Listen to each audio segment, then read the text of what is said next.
Moikka! Me ollaan Mustikki ja Mansikki. Tällä videolla me maistetaan irtokarkkeja ja arvostellaan ne.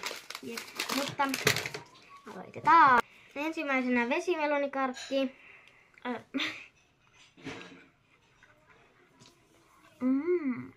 Tää on hyvää. Eli mikä kautta 10?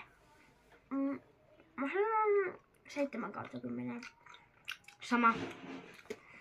Mennään seuraavaan. Seuraavana susupala.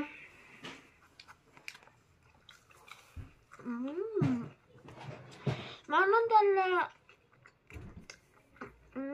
6,5/10. Mitä? Mä annan 7. 7,5/10. Seuraavana pääkallokarkki. Ne on siis ihan sika hyviä.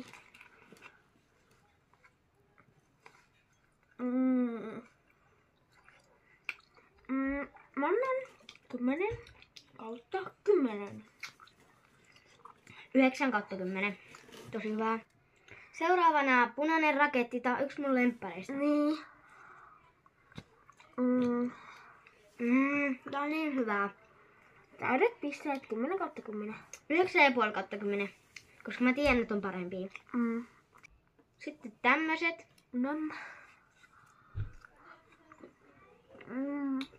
Tää on hyvä. Ei parasta. Joten mä sanon 7/10. Sama. 7/10. Ja kaikkien tietämää tämmönen. Nam.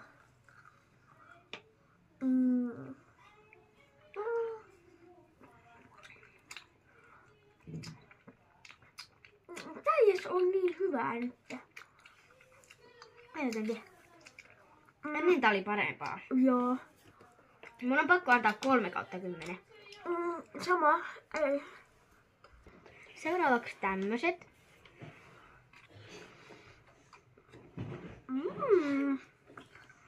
Tää on niin hyvää. Kirpeen vesimeloni. 100/10. 10/10. Sitten tämmöset. Sienet, klassikot. No ei nääkään ole niin hyviä tällä kertaa. Mun mielestä nää on hyviä. 7/10. 9/10. Sitten tämmöset. Nää on tosi hyviä. Mä en oo pitkä aikaa maistanut. Mäkään.